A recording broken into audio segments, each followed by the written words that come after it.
Hello and welcome back to Stop and Go F1 for this, our reaction to the Miami Grand Prix. Once again, in full-on Miami attire here for the reaction. Like and subscribe, all that good stuff, because finally, it has happened. Something that a lot of racing fans, a lot of Formula One fans have waited for a very, very long time. Some people thought it might never happen, but it has, everyone. It's happened. I finally got this gnome. It's a great little gnome. He's driving a Formula One car. Look at him there. He's having a great time. I really thought, it was available in Asda. They were out of stock for a little bit, but I've got one. I've got me Formula One driver gnome. I can't believe it. I thought my chances were over, but there we go. Oh, and Lando Norris has won a Formula One Grand Prix. Shall we talk about it a little bit? Let's get into it, everyone. Starting with the start. A wonderful place to begin. So, Max Verstappen is on pole position. Charles Leclerc is alongside him in P2. As for the rest of the grid, it does stay the same as qualifying, apart from Daniel Ricciardo, who has a free-place grid penalty because he overtook under the safety car at the Chinese Grand Prix, so he starts at the back. As for tyres, it was Hamilton, Alonso, Magnussen and Ricciardo on the hards, Valtteri Bottas on the softs, everyone else on the mediums. As we get off on the start, it was a fantastic start for Max Verstappen. The same cannot be said for Charles Leclerc. Awful start for him, who gets really bogged down, but is in fact saved because Sergio Perez has a huge lockup inches away from taking out Verstappen, blocks across Carlos Sainz and gives the opportunity for Leclerc to go down the inside and regain that P2 position there. So Leclerc massively benefiting from Perez's mistake. We also have the Alpines going wheel to wheel at the end of the first lap for basically the entirety of Sector 3. I think they do have a little bit of contact, but nothing too bad. It's shocking that they didn't go into the wall with some of the manoeuvres they had there, but some fantastic racing from the teammates there, who we know aren't exactly best friends. At the end of lap 4, Piastri is able to get up to past Leclerc for P2. Some wonderful stuff from Oscar Piastri at the start of this race. Definitely the better of the two McLarens at the start. He was another one who benefited from Perez's mistake. Much like in the Qatar sprint, I think it was, when he got that sprint race win, when there was that incident between the two Mercedes, and Piastri was just right place, right time, and the opportunity opened up for him to gain those positions. The exact same thing happened here again. Right place, right time for Oscar Piastri, so he swoop through, and he was up to P3, then he had the pace in his car to get past Leclerc up into P2, despite the fact that Piastri only has half the upgrades that Lando Norris's McLaren had. He had fantastic pace. So when he has those full upgrades, I'm going to minimize this screen because I've just seen the reflection in my glasses there. So when he has the full upgrades in Imola, I think Piastri 2 will be one to watch as well, because he had a fantastic race here until it all went wrong. Carrying on, I've just said that. Fantastic start for Oscar. Perez here was noted for a false start. Now, there was a new regulations put in for this race weekend about false starts because of the Lando false start. Was it in Saudi? I think it was. I might be wrong on that one. But it was very clear he had a false start, but the sensor said that he didn't. Whereas this new regulation basically says if it's clear you've done a false start, even if the sensor says you didn't, we're going to give you a penalty because you did. So Perez was noted as having a false start. It said that he went a couple times before the lights went out, but eventually it was no further investigation needed. So not entirely sure what went wrong there. Back to the Ferrari of Charles Leclerc in P3, and he was really struggling on his tyres. He started on those medium tyres, and he was really struggling. The optimum tyre today was definitely the hard tyre. That seemed to work quite well for the majority of people. The only person who really thrived on those mediums was Lando Norris. Everyone else much preferring the hard tyres. Hülkenberg and Hamilton now are going at it because Hamilton loves a bit of beef with Haas at the minute. And Hülkenberg with some very good defensive driving against Lewis Hamilton, but Hamilton does eventually get past for P7 on lap 10, but Hülkenberg making him wait a little bit longer than you would expect. This is when some of the pit stop started, Albon was in first on lap 11 for the hards, Stroll on lap 12, as was Sargent and Bottas, as well as Hulkenberg and Gasly, all for the hards. Lando Norris now got on the back of Sergio Perez, had some good pace, but didn't necessarily have the straight line speed to beat the Red Bull. So Lando was it was quite torturous to watch, really. Just on the back of Perez over and over and over again, but really could not do anything. Really struggled on the back of Perez. Eventually, Perez did pit on lap 18 for the hards, a 1.9 second stop for the Red Bull team. Leclerc pitted 2 laps later for the hards, and a 1.9 second stop for the Ferrari team. So both Red Bull and Ferrari mechanics doing a fantastic job in the pit stops today. But Perez coming in really just frees Norris to allow him to use that pace, because on a single lap he was much faster than Perez, but in the areas where it counted on those straights he didn't have the same straight line speed and couldn't get that move to stick. So by Perez pitting, he really just freed Norris to go as fast as he possibly could on those mediums, which he was using really, really well. Max Verstappen is still leading the race at this point. He cuts the chicane and takes out the bollard, and it bounces and all over his car and eventually into the middle of the track. This brings out a virtual safety car, which is used by Ocon, Magnussen and Alonso to pit, but the race leaders weren't able to actually use it because it wasn't out for long enough. It was out for basically half a lap, so only a few guys in the midfield of this race were able to fully take advantage of that.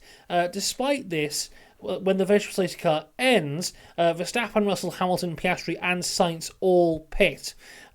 This only leaves Lando Norris now in the lead of the race, and I think he was the only one at this point who hadn't pitted, and his medium tyre is still doing very well, setting numerous fastest laps of the race. This is when Kevin Magnussen and Logan Sargent have a crash. This brings out the safety car. Just on the Magnussen-Sargent crash, Magnussen would eventually get a penalty for this, because Magnussen's getting a penalty all the time recently. I don't necessarily agree with this. I think the way Martin Brundle explained it was that it was an unconventional place for Magnussen to try and do an overtake, so Sargent wouldn't have expected him there.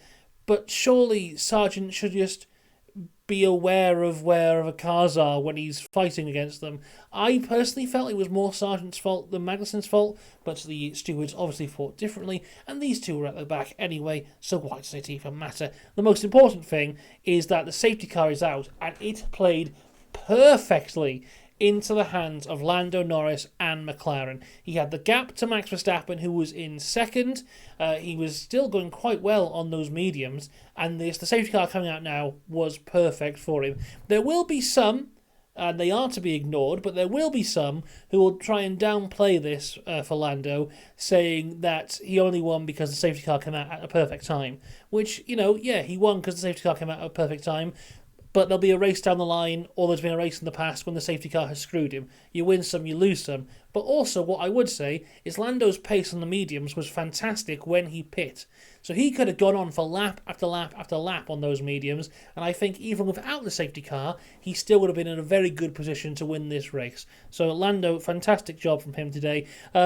Under the safety car, lots of guys take a chance to pit for the second time, including Perez, Yuki, Zhou, Ricciardo, Hulkenberg and Stroll, but Lando Norris pits from the lead on lap 30 for the hard tyres and comes out as the race leader. Interestingly, the safety car picks up the wrong car. Bert Mylander, a bit too used to coming out in front of Max Verstappen, comes out in front of him again, and he's in P2. So at one point, the entire pack was nearly a lap down to Lando Norris, but they do realise their mistake and let the cars go past, and eventually the safety car picks up the correct car. This is where Magnussen gets his penalty. We discussed that already. On a lap 33, the safety car comes in, and I have to say, it was an absolutely dreadful restart from Lando Norris. Max Verstappen was basically alongside him when he decided to restart the race, and he was actually very lucky that Max didn't get him into turn one because he was all over Lando's car, but Lando was able to keep the lead. My guess is that maybe the car might have been ever so slightly damaged from the incident with the bollard, but that being said, Max had not had the same pace today as he had in previous races. Even before this, when Piastri was in P2, he was only about 2.5-3 seconds off the back of Max, rather than the 15-20 that Max is currently used to.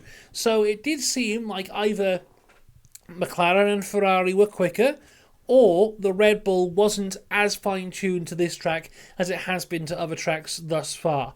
So that's an interesting one to go into the rest of the season. But yeah, Lando is able to then gather quite a lead now from Max Verstappen, who was struggling with his front tyres, and Lando broke the DRS gap within a lap, which was must do for Lando there, because we know how powerful that Red Bull DRS is. So if he hadn't done that, maybe that would have been game over for him, but fantastically managed from Lando Norris in the front of this race. Further back, we start the war between Oscar Piastri and Carlos Sainz, and Piastri is very aggressively defending against Carlos Sainz. At one point, at the end of the middle DRS section, you have the start-finish one, the middle one, and the back straight. Sainz tries to go around the outside after the middle DRS section. Piastri pushes him out wide, and then as Sainz comes back on, he ends up back up behind him. Sainz very upset about this, reporting it multiple times. In the end, the stewards say, "Nah, it's all right, mate." Piastri and Sainz continue to have their battle for lap after lap after lap. Eventually, Carlos Sainz does overtake Oscar Piastri, but then locks up. Piastri retakes the lead, then locks up himself into turn one, and Sainz takes the lead back off him. This is all a battle for like P6 or something, by the way.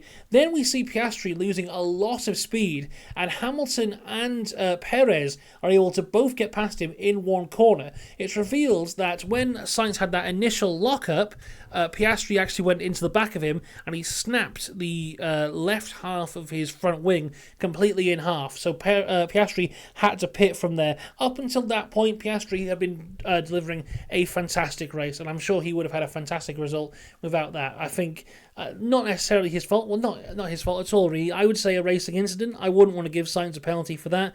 It's just a thing that happens.